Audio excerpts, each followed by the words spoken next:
ওং অজ্ঞানতিমিরন্ধস্য জ্ঞানাঞ্জনাশলাকয়া চক্ষুरुन्मिलितं येन तस्मै श्रीगुरुवे नमः।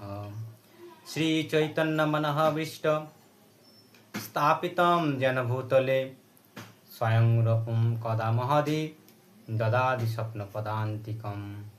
वन्दे अहं श्रीगुरो श्रीयुतपदकमलं श्रीगुरुवैष्णवं च श्रीरूपं साग्रजातं सहगण रघुनाथायतं तं सजीवं साद्वैतं सावधूतं परिजनसहितं कृष्णचैतन्यदेवं श्रीराधाकृष्णपादं सहगण ललिता श्रीविशाखान्वितांश। नमो विष्णुपदाय कृष्णपृष्ठाय भूतले श्रीमते जयपताका स्वामिनिति नामिने। नमो आचार्यपदाय निताय कीपापदायिने गौरकथाधामोदाय नगरग्रामतारिणे। नमो विष्णुपदाय कृष्णपृष्ठाय भूतले श्रीमते भक्तिवेदान्त स्वामिनिति नामिने। नमस्ते सरस्वती देवे गौरवाणी प्रचारिणे निर्विशेष शून्यवादी पश्चात्देशतारिणे। हे कृष्ण करुणा सिंधु दीनबंधु जगतपते गोपीशे गोपिका कांत राधा कांत नमस्ते। तप्त कांचन गौरांगी राधे वृंदावनेश्वरी विश्वभानुसुते देवी प्रणमामि हरिप्रिये। वाञ्छा कल्पतरुभ्यश्च कृपा सिन्धुभ्य एव च पतितानां पापिनेभ्यो सकल वैष्णवेभ्यो नमो नमः। जय श्री कृष्ण चैतन्य प्रभु नित्यानंद श्री अद्वैत गदाधर शिवासादि गौर भक्तवृंद। हरे कृष्ण कृष्ण कृष्ण हरे हरे हरे राम राम राम हरे हरे।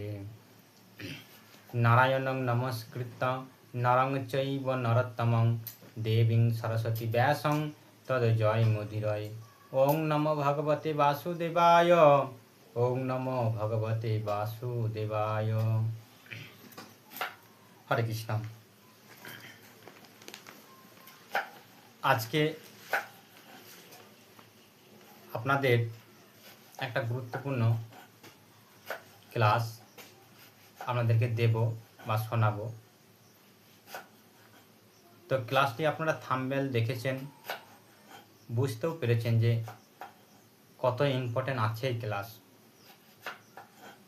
তো ক্লাসটি আজকে অত্যন্ত একটু লম্বা হবে, বড় হবে। আপনারা আমার অত্যন্ত রিকোয়েস্ট আপনারা ধৈর্য সহকারে পুরো ক্লাসটি শ্রবণ করবেন। খুব গুরুত্বপূর্ণ আজকে এই ক্লাস। কৃষ্ণ বা বিষ্ণুকে যখন প্রণাম করবেন, বিষ্ণু সবসময় আপনার বাঁ দিকে থাকবে, বিষ্ণুকে বাঁ দিকে রেখে, আর শক্তি ও শঙ্করকে ডান দিকে রেখে প্রণাম করবেন। মানে যখন মহাদেবকে প্রণাম করবেন তখন মহাদেব যেন আপনার ডান দিকে থাকে। হ্যাঁ, আর গুরুকে যখন প্রণাম করবেন তখন গুরু যেন সামনে থাকে।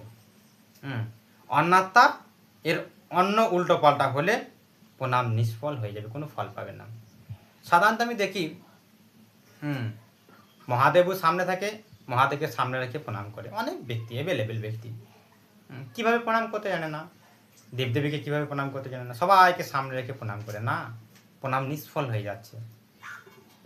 তাই মহাদেবকে আপনারা ডান দিকে রেখে প্রণাম করবেন, বিষ্ণু বা কৃষ্ণকে বাঁ দিকে রেখে প্রণাম করবেন, গুরুদেবকে সামনে রেখে প্রণাম করবেন।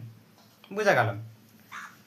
তা এই প্রণাম থেকে শুরু করি আজকে ক্লাস, যেহেতু খুব সুন্দর ক্লাস আছে। বিষয় আমাদের জীবনে লক্ষ্য কি হওয়া উচিত, খুব সুন্দর বিষয়। মানে আজকে যে সমস্ত আলোচনা করব সেই বিষয়বস্তু। তাহলে আমাদের জীবনের লক্ষ্য কি হওয়া উচিত শুনুন, তাহলে বুঝতে পারবেন। অত্যন্ত ক্লাস।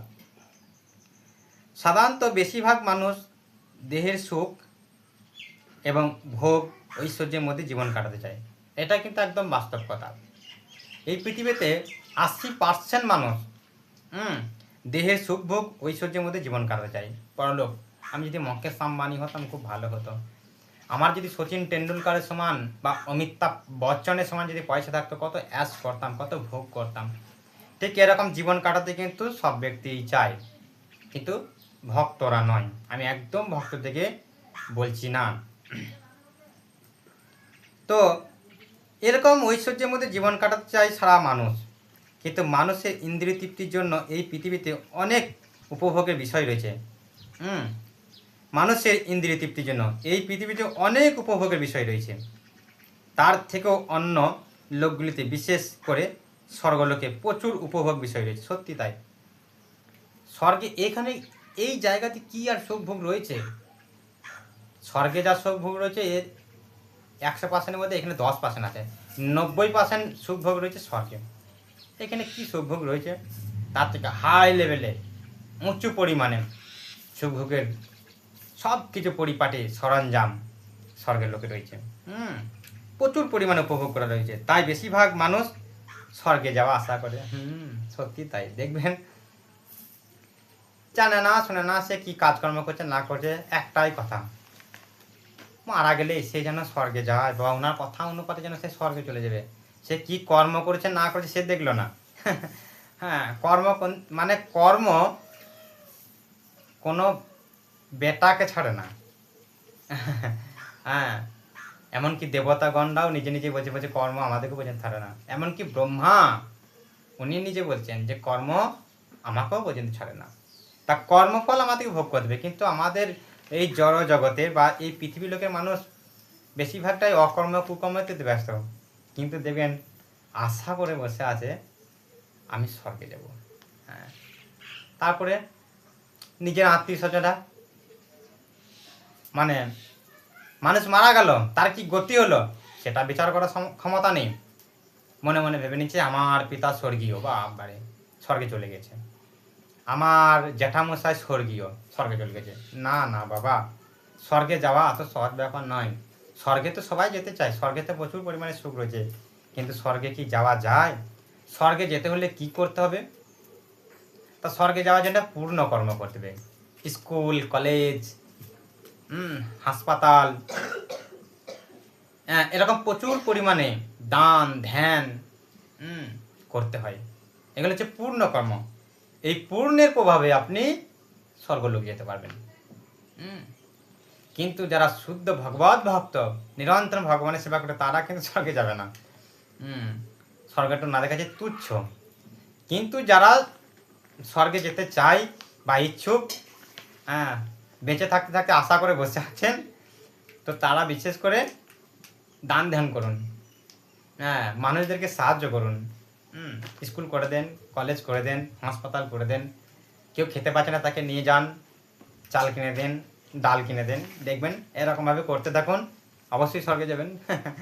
হ্যাঁ, তো তা বেশিরভাগই মানুষ স্বর্গের আশা করে বসে থাকে।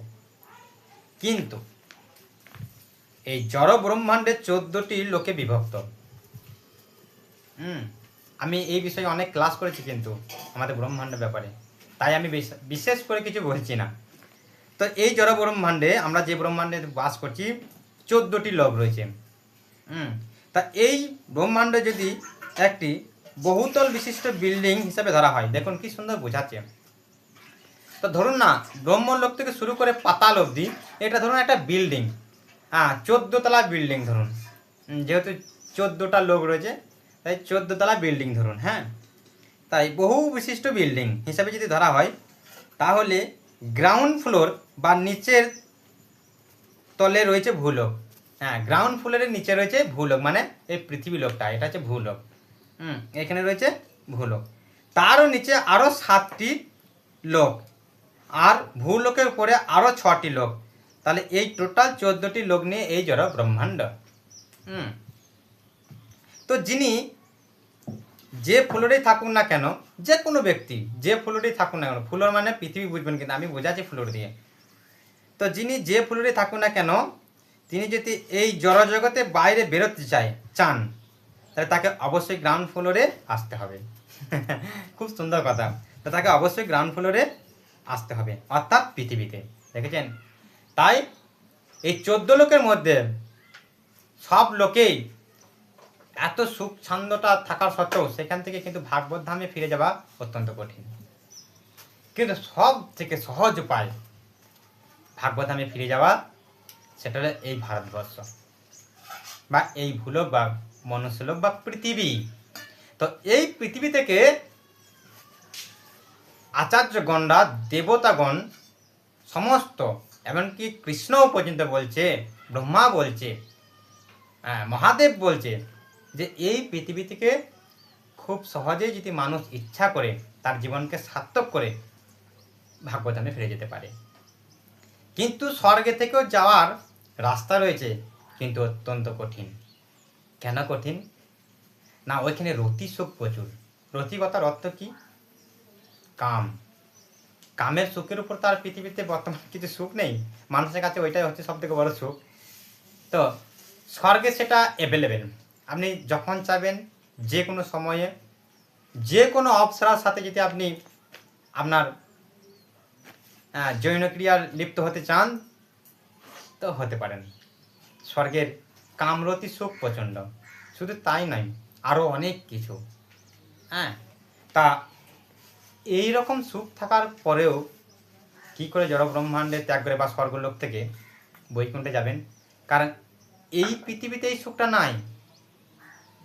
তারপরও মানুষ নিজের টাকা খরচা করে, নিজের সংসারকে নষ্ট করে, ছেলে পুত্র আত্মীয় স্বজন বউ সবাইকে ত্যাগ করে সংসারে আগুন ধরিয়ে দিয়ে অবৈধ স্ত্রীর সম্পর্ক করে বেড়াচ্ছেন। তারপরে তো আরও অনেক কিছু নোংরা জায়গা রয়েছে, সেগুলোতেও মানুষ দ্বিধাবোধ করছেন। তাহলে পুলিশ প্রশাসন এত লোকজন, তারপরেও খুঁজে খুঁজে সেই সুখগুলোকে মানুষ পেতে চাইছে নিজের টাকা খরচা করে, শরীর খরচা করে।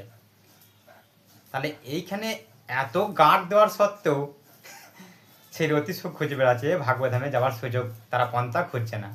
তাহলে স্বর্গে তো এসব নাই, স্বর্গতে যা খুঁজছে তাই। যাও তোমার যাকে পছন্দ, সেখানে সুন্দর সুন্দর অপ্সরা, রুম্ভা, উর্বশী, মেনকা। তাহলে আপনি এদেরকে দেখলে তো আপনি ঠিক থাকতে পারবেন না। আমাদের এখানকার ব্যক্তিরা তো স্বর্গের অপ্সরা থেকে কি বলবো, মানে এই পৃথিবীর লোকের যদি, মানে এই পৃথিবীর পুরো নারীকে ধরলাম, তার মধ্যে সব থেকে যদি হ্যান্ডসাম মেয়েকে যদি এখানে আনা হয়, তা স্বর্গের অপ্সরার কাছে পেঁচা। তাহলে স্বর্গের অপ্সরাটা কত সুন্দর। তাহলে তাদেরকে অল এলাও। তা স্বর্গের এত রতি সুখ রয়েছে, তাহলে সেইখান থেকে আপনি কিভাবে ফিরে যেতে পারবেন? না না, এত সহজ নয়। তাই স্বর্গেও থেকে ভাগবতধামে ফিরে যাওয়ার রাস্তা রয়েছে, কিন্তু অত্যন্ত কঠিন। বোঝা গেল? তাই আপনি যে ফ্লোরে থাকুক না কেন বা থাকেন না কেন, আপনাকে অবশ্যই বাইরে বেরোতে হলে আপনাকে গ্রাউন্ড ফ্লোরে আসতে হবে বা এই পৃথিবীতে আসতে হবে। তো যদি আমরা ভারতবর্ষে জন্মগ্রহণ করি, তাহলে ভগবত ধামে ফিরে যাওয়ার সম্পূর্ণ সুযোগ পাবো। দেখেছেন, ওই ইনি বারবার করে মহাপ্রভু বলেছে, ভারত ভূমিতে মনুষ্য জন্ম হইল যার, সার্থক করি হে কর পর উপকার। পর উপকারটা কি, সার্থকটা কি? মহাপ্রভু বলছে, হে জীব, তোমার জীবনটা সার্থক যে তুমি ভারত ভূমিতে জন্মগ্রহণ করেছো। তোমার সার্থক করো জীবনটাকে। এইখানে একটুকু চাইলেই তুমি ভাগ্যধাম ফিরে যেতে পারো। বোঝা গেল? ভাগ্যধামে ফিরে যাওয়া যায় এখান থেকে। তা পরোপকারটা কি? প্রচার। ধান চাল দিলাম, কাউকে খেতে দিলাম, টাকা দিলাম, স্কুল নিয়ে গেলাম, কলেজ নিয়ে গেলাম, ডাক্তারখানা দেখালাম, ওটা উপকার নয়, এটা পুণ্যকর্ম, স্বর্গে যাবেন। প্রচার করতে বলছে এই উপকারটা, তাহলে করলেই এই পৃথিবী থেকে সহজেই ফিরে যাওয়া যায় নিজের স্বধামে। তাই বলছে আমরা যদি ভারতবর্ষে জন্মগ্রহণ করি, তাহলে ভাগবতধামে সহজেই ফিরে যাবার একটা সম্পূর্ণ সুযোগ পাবো। কিন্তু অহংকারে মত্ত হইয়া, একটা গান আছে শুনেছেন, হেবি সুন্দর। তাই অহংকার পতনের মূল, প্রবাদ প্রবচনে কয় এই কথা সঠিক যথা জগৎ, জানেন জগৎময়। কি সুন্দর কথা দেখুন, অহংকার পতনের মূল, প্রবাদ বচনে কয়, এই কথা সঠিক যথা জানে জগৎময়। দেখেছেন, অহংকার হচ্ছে পতনের মূল কারণ। প্রবচনে জগৎময় জানে, কিন্তু তথাপি তারা ভুলে গেছে। সেই অহংকার আসবে মনে মনে, সেই অহংকার করবে। তাই অহংকারে মত্ত হয়ে কতজন ডুবে গেল জলের তরে। তাই আমি 3টে মারাত্মক আপনার থেকে এক্সাম্পল দিয়ে বোঝাবো অহংকারে মত্ত হয়ে কিভাবে তারা শেষ হয়ে গেছে। শুনুন তাহলে।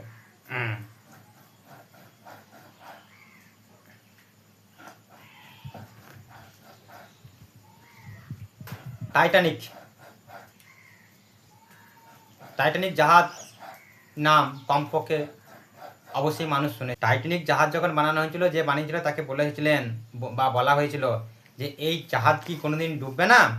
তো থেকে তিনি নিরাপদ উত্তরে পরিহাস করে বলেছিলেন, এই জাহাজ এমনকি ভগবানও ডুবাতে পারবে না। কিন্তু পরে সারা ইতিহাস মানুষ জানলো, সারা ইতিহাসে মানুষ শুনলো যে টাইটানিক জাহাজ আটলান্টিক, জানি না কোন সাগরে বা প্রশান্ত মহাসাগর, দুটোর মধ্যে যে কোনো একটা হবেই, তা সেই সাগরে ডুবে হাজার হাজার মানুষ প্রাণ চলে গেল। এর নাম হয় অহংকার।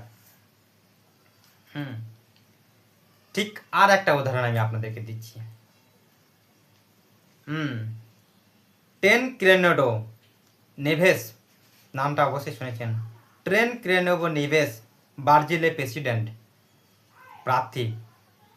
এই ট্রেন ক্রেনেডো নেভেস ব্রাজিলের প্রেসিডেন্ট প্রার্থী ছিলেন।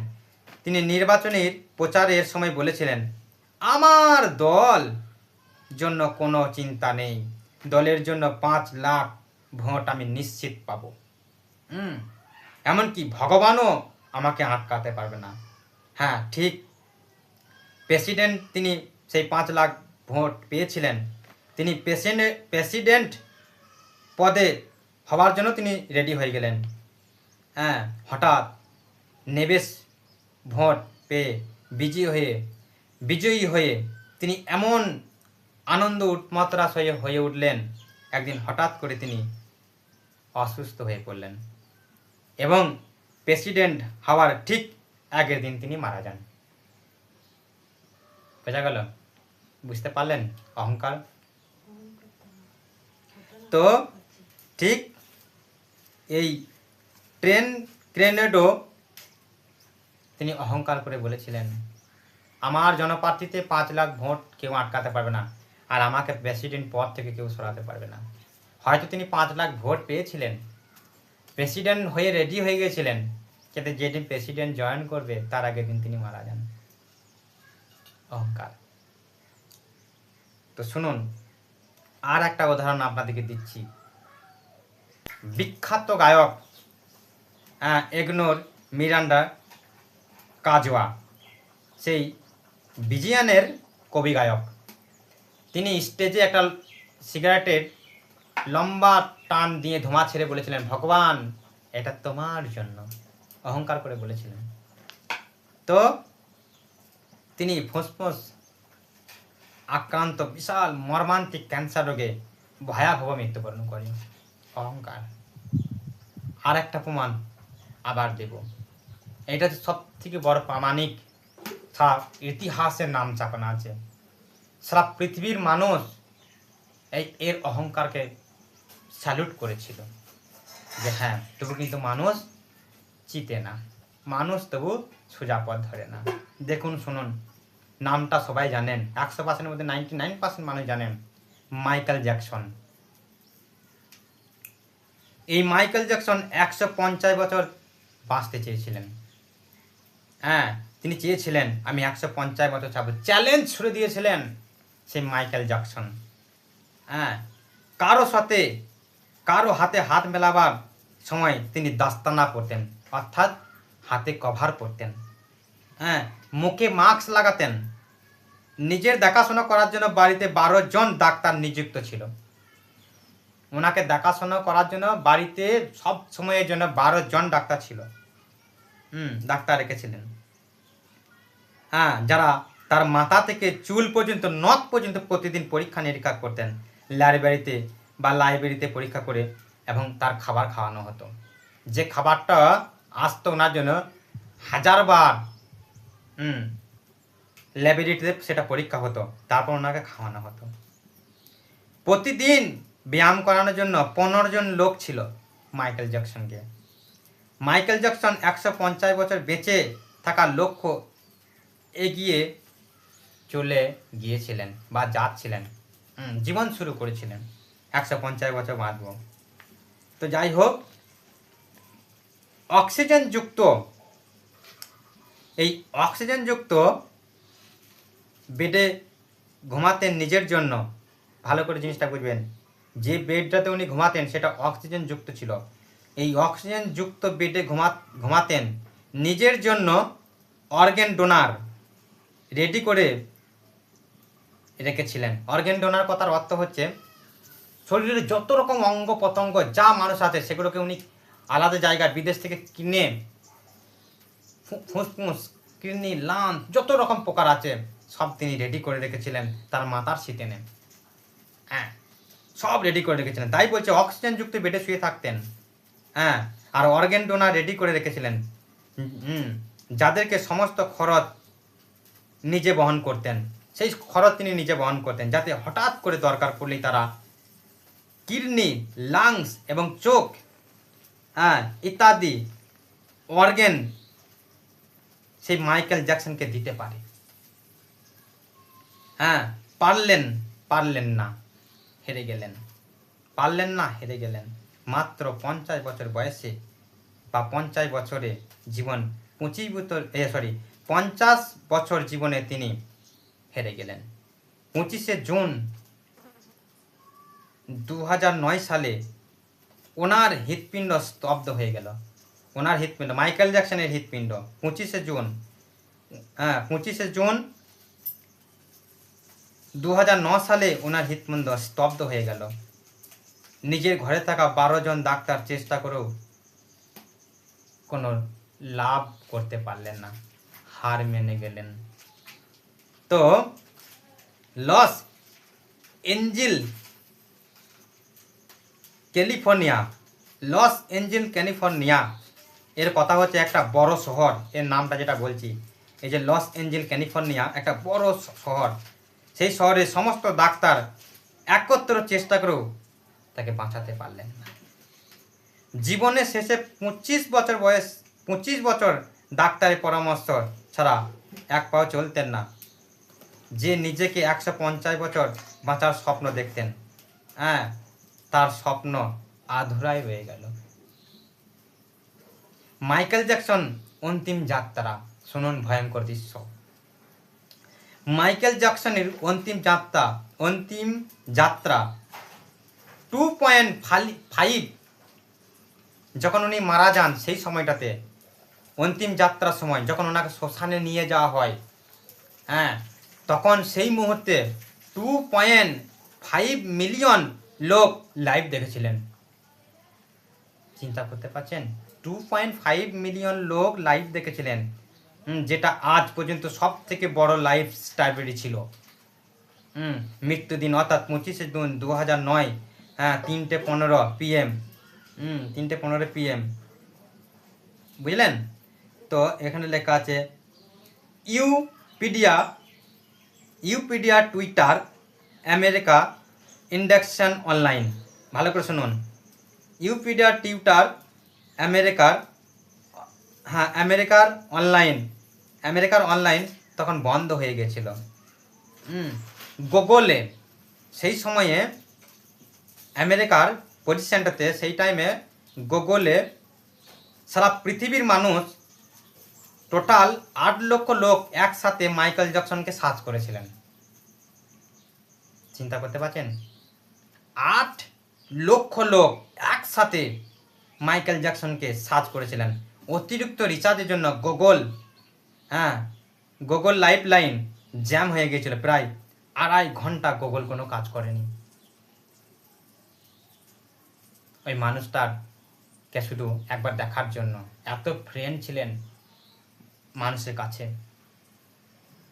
এত জনপ্রিয় ছিল।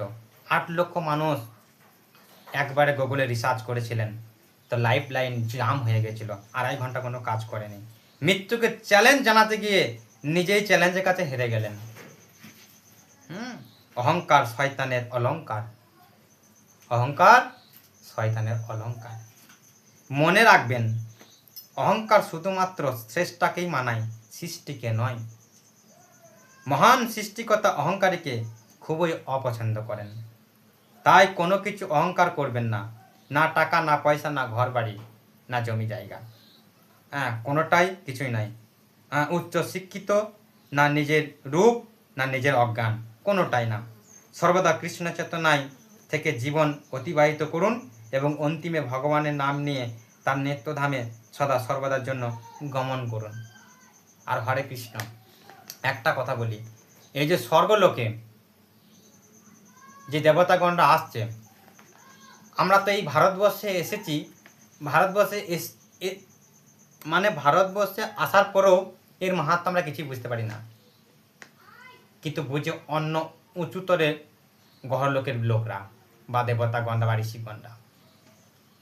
কেমন না, স্বর্গের দেবতারা নিজে বলছেন একটা শ্লোকে, দেবতারা বলছেন যে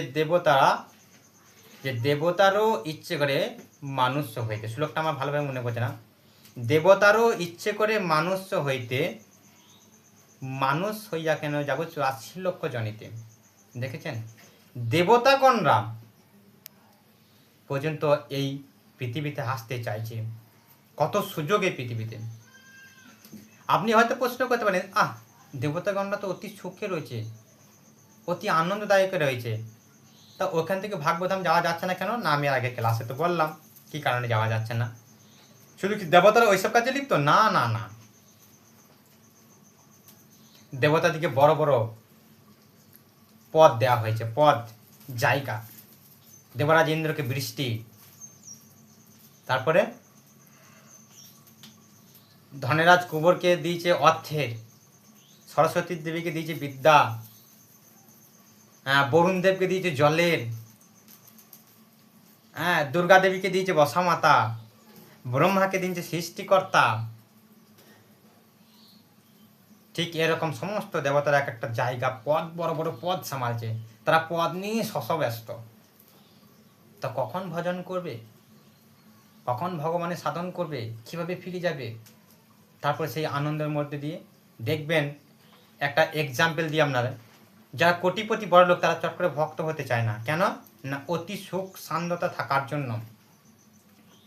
যখন আপনি অতি সুখে থাকবেন, যখন আপনার টাকা পয়সা হবে, তখন আপনি কোনো মতেই আর ভক্ত হতে চাইবেন না। বাবা আমি অমুক, আমি ওর কাছে প্রণাম করবো না, হট, ওইসব লোকের কাছে কেন প্রণাম করবো? আমাকে লোক প্রণাম করে স্টেজে চেপে গেলে, sir sir sir sir sir, sir, বসুন বসুন, হ্যালো স্যার, হ্যালো, স্যার কেমন আছেন, বসুন, চেয়ার গ্রহণ করুন, দুটো বক্তৃতা দেন। গাদা গাদা লোক আমাকে প্রণাম করে, আমি আবার ওই নারা মাথা কাছে কি প্রণাম করবো? অহংকার জমে যায়। তাই দেবতাদের অহংকার রয়েছে, পারছে না, কিন্তু এই মনুষ্য লোকে ওনারা আসতে চাইছে। এই মনুষ্য লোক থেকে খুব সহজ। এখানে ভগবানের বিগ্রহ রয়েছে, কত দামি দামি খাবার, কত ভগবানের প্রসাদ, প্রত্যেকদিন সন্ধ্যা আরতি, মঙ্গল আরতি। স্বর্গলোকে এইসব নাই, ওখানে জন্মাষ্টমী নাই যে তাল ঘষে ভালো ভালো বড়া করে তাল ঘাগড়া খাবে, ওখানে কোথায় পাবে? ওইসব নাই। আর আমরা তাল ঘাগড়া, তারপরে তালের পায়েস, ব্লুটুন, ওখানে ব্লুটুন আছে নাকি? নাই। ওনারা শুধু কি কি খায় জানে না বিষয়টা। ওখানে অনেক কিছু নাই, ওনারা খেতে পাচ্ছেন না, ভগবানকে স্বচোখে দেখতে পাচ্ছেন। আর আমরা মায়াপুর গেলে দেখেছি অষ্টসখী একবার দাঁড়িয়ে রয়েছে, কি সুন্দর ভগবানকে দর্শন করছে, ওনারা দর্শন করতে পারছে না।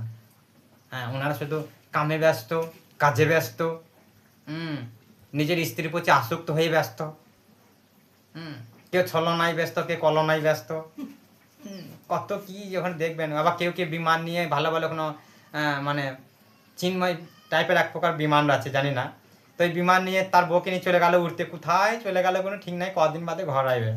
যদি সরোবর পেঁচে, ভালো নদী পেঁচে 3-4 দিন ধরে চান করবে, ঘর দৌড়ে ভুলে যায়, কেউ তো নেই। তো স্বর্গে দেবতারা অতি সুখময় জায়গা আছে বলে ওনারা ভাগবতাম চক্রে ফিরে যেতে পারে না। কিন্তু এখানে সব নাই। এখানে এলেই দেখেছেন তো মানুষকে করা করা আইন, হ্যাঁ একাদশী করো, মানলাম কি মাঝে কাম করে চলবে না, এখানে জপ করো 16 মালা, হ্যাঁ জোর জবরদস্তি ভক্তিপথে নামাবো, চলো মায়াপুর ভগবানকে দর্শন করো, প্রণাম করো, একটুকু প্রণাম সাধন ভজন গুরু সেবা একাদশী জপ আর একটু প্রসাদ ভোজি, মাস চলো ভাগবত ধাম।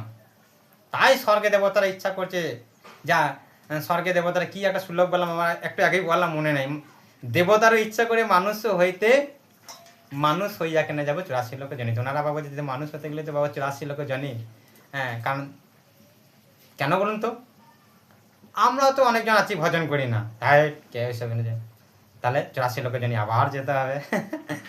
তাই ওনারা কোনো মতেই এখানকে আসতে চাইছে না, কিন্তু ওনাদের মন মানে একদম পুরোপুরিভাবে ওনারা এখানে আসতে চাইছে। ওনাদের খুব ইচ্ছা যদি পৃথিবী লোকে যেতাম, কি সুন্দর ভগবানকে দর্শন করতাম, ওখানে কত সুন্দর মঙ্গল আরতি সন্ধ্যা আরতি, স্বর্গের লোকে সব নেই। হ্যাঁ, তো এই হচ্ছে ব্যাপার। তো আমাদের অহংকার একদম করা চলবে না, অহংকার হচ্ছে মূল পতনের কারণ,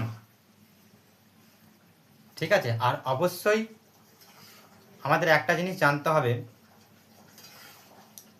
আমাদের এই মনুষ্য জীবন নিয়ে এই উদ্দেশ্য করে এই পৃথিবীতে এলাম শুধু এক ছোটা ভগবানের একটুকু সাধন ভজন করব বলে। তো আমরা সাধন ভজনের জায়গায় অহংকার করে বসে আছি। যখন একটু টাকা হচ্ছে, যখন একটু গাড়ি বাড়ি হচ্ছে, অহংকার উৎপন্ন হচ্ছে। অহংকার টাকা পয়সা গাড়ি বাড়ি থেকে হয় কি না, অহংকার জন্মায় রজ এবং তম, 3টি গুণ রয়েছে, সত্য রজ তম। তো এই রজগুণ এবং তমগুণে অহংকার উৎপন্ন হয়। তো সাধারণত মানুষ রজগুণ এবং তমগুণের আচ্ছন্ন বেশি, তাই অহংকারও বেশি। তাই আস্তে আস্তে অহংকারের জায়গায় এই অহংকার গ্রাস করতে করতে তিনি মায়া জমছে। আর মায়া কথার অর্থ হলো যেটা সত্য নেই সেটাকে সত্য বলা। কেউ কেউ বাবা মনে করেন না যে মায়া মানে আত্মীয় পুত্র স্বজন, হ্যাঁ এমন ভজন করছে বলছেন বাবা আপনারা দরকার নাই, আমি আমার ছেলেকে ত্যাগ করব না। বাবা ছেলে ছেড়ে দিতে বলছে, বউ ছেড়ে দিতে বলছে, হ্যাঁ সংসার ছেড়ে দিতে বলছে, এইগুলো আবার ভজন না কি দরকার নাই বাবা। এটা আবার মনে করেন না যেন মায়া কথার অর্থ হচ্ছে আপনার স্ত্রীকে আপনার পুত্র সন্তানকে ভালোবাসবেন না, গ্রামে পরিজন আত্মীয়কে ভালোবাসবেন না, এটা নয়। না না না না, মায়ার কথার অর্থ হচ্ছে, মায়া মানে হচ্ছে যেটা সত্য নয় সেটাকে আপনি সত্য ভাববেন, মানে মিথ্যাকে সত্য ভাববেন আর সত্যকে মিথ্যা ভাববেন, এটা হয় মায়া। বোঝা গেল? তো মায়া আমাদের মানুষকে অন্ধকারের দিকে ঠেলে রেখেছে। তাই মায়া থেকে মুক্ত হওয়ার একটাই উপায় সাধুসঙ্গ হরিনাম, তখন দেখবেন মায়া কেটে যাবে। ঠিক ভগবান এরকমভাবে বলছে আমাদেরকে যে আমি যোগ মায়া দ্বারা আবৃত, সব সময় তোমাদের কাছে রয়েছে, কিন্তু তোমরা দেখতে পাচ্ছ না কেন না, তোমাদের পাশে একটা পর্দা আছে, ওই পর্দাটা আমি দিয়ে রেখেছি, দেখা দেবো না তোমাকে। কৃষ্ণ বলছে আমি যাকে তাকে দেখা দিই না, আমাকে যে প্রেম ভরে নিজের সমস্ত ইন্দ্রিয়গুলোকে দমন করে শুচি শুদ্ধতাভাবে শুধু আমার শরণাপূর্ণ হয়ে আমার সেবা করছে প্রেম দিয়ে, বলছি তাকে আমি দেখা দিই। কীভাবে দেখা দিই? কিছুই নেই, আমি তো সবসময় ওনার কাছে রয়েছি, সাধারণ মানুষের কাছে রয়েছি, জীবের কাছে রয়েছি, আকাশে বাতাসে হাওয়াতে মাটিতে দেওয়ালে সব জায়গাতে রয়েছি, কিন্তু শুধু আমার কাছে একটা পর্দা আছে না, সেই পর্দাটা আমি সরিয়ে দিলেই তোমরা দেখতে পাবে। তা তখন যারা শুদ্ধ ভক্ত তাদেরকে শুধু পর্দাটা সরিয়ে দিয়ে তখন উনি দেখতে পায়। যেমন অর্জুনকে দেখিয়েছিলেন, অর্জুন দেখতে পেয়েছিল, ওখানে আদার্স কেউ দেখতে পায়নি।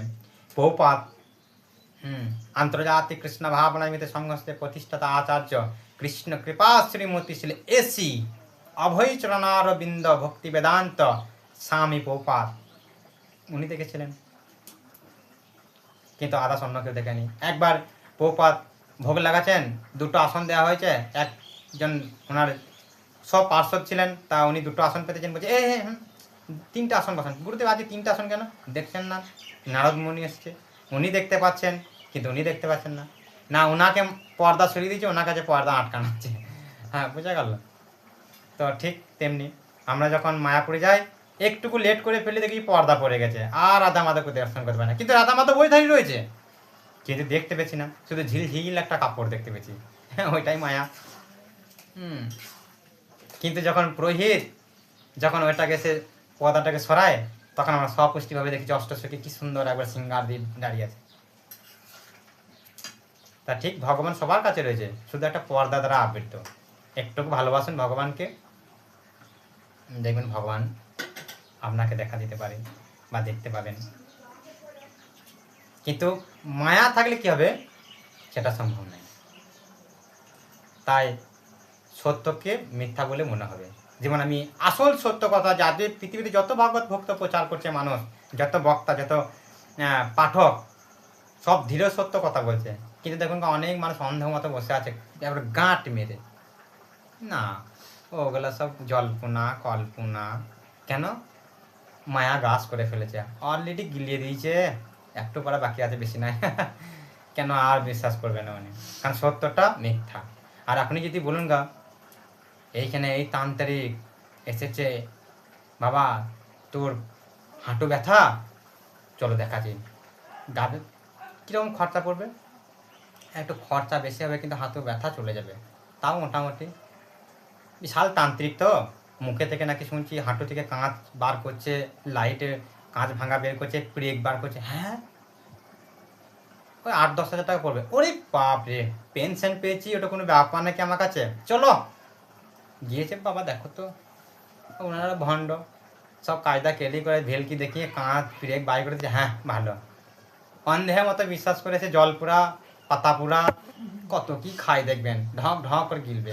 আর আমাদের যদি বলে এই ভগবানের স্নানের যেটা গোপালকে চান করায়, এটাকে চরণামৃত বলা হয়, একটু চরণামৃত জল নিয়ে যান গো, কে খাবে গো? সব মুখের পোষ দেখবেন, পালাবেন না।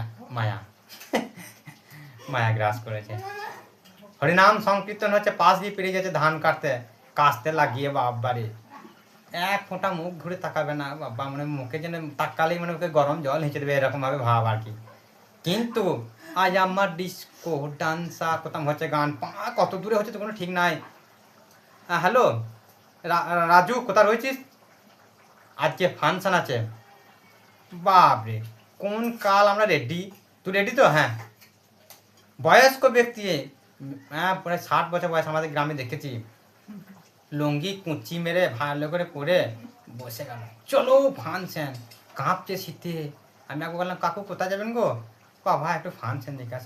ই বাবা, আমার চৈতন্য ঠাড়ো হয়ে গেল বুঝলেন।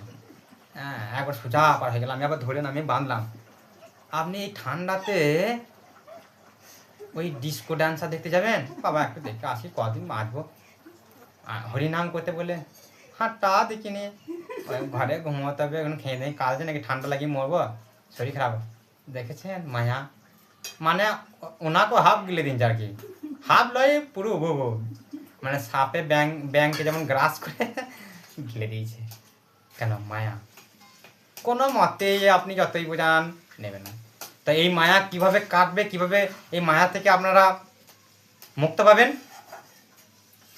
জোর জবস্তি, মন চাইছে না, দরকার পড়ে পিলারে, ভগবানের মন্দিরে যদি কোনো পিলার থাকে, বলবেন আপনার ছেলেকে বেঁধে রেখে দিয়ে আসতে, বলবেন আমাকে বেঁধে রেখে দেয়, তবু মন ছাড়াবে না। ওখানে কীর্তন হবে, আরতি হবে, ওটা আমি দর্শন করব, চাইবেন তবু পড়ে থাকবেন। হ্যাঁ, জপ করবেন, বারবার করে প্রসাদ গ্রহণ করবেন। হ্যাঁ, সাধু কাছে দুটো কথা শুনবেন, দেখবেন ধীরে ধীরে একটা দিন যেতে যেতে যেতে যেতে আপনার ওই মায়া কেটে গিয়ে, তখন দেখবেন আপনার ওই মন্দির থেকে দড়ি খুলে দিলেও আপনি আর আসবেন না। হ্যাঁ, তখন বলবে না বাবা এইটাই মনে হচ্ছে আসল, ধর্মকর্ম ছাড়া আর গতি নেই বাবা, কটা দিন বাঁচবো দেখি ভাবুন। হ্যাঁ, তার মানে মায়া কেটেছে একটুকু। তখন দেখবেন ওই প্রসাদের স্বাদ পাবেন, কীর্তনের স্বাদ পাবেন, জপের স্বাদ পাবেন, সাধুর সঙ্গে কথায় মজা পাবেন।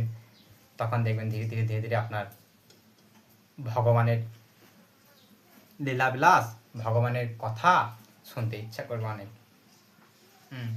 তো মায়াকে যদি কাটাতে চান, আপনারা জোর জবস্তি জপ করুন, হরিনাম করুন, হাতে তালি দিয়ে ঘরে বসে। ওই ফানসেন টানসেন লোকগীতি, বাউল আউল কাউল নাড়া নেড়ি এসব করতে যান না। শুচি শুদ্ধতাভাবে একটু ভগবানের সাধন ভজন করুন, কষ্ট হবে কিন্তু দেখবেন একদিন মায়া কেটে যাবে। তখন দেখবেন আপনি পুরোপুরিভাবে আপনার চোখের যে পর্দা ছিল সেটা উঠে গেছে।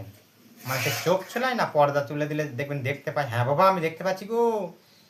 আর যখন পর্দা থাকে তখন কিন্তু সেই চোখে কি একটা আঁচ পড়ে না কি পড়ে বলে দেখতে পায় না, ঘোলা টাইপের হয়ে যায়।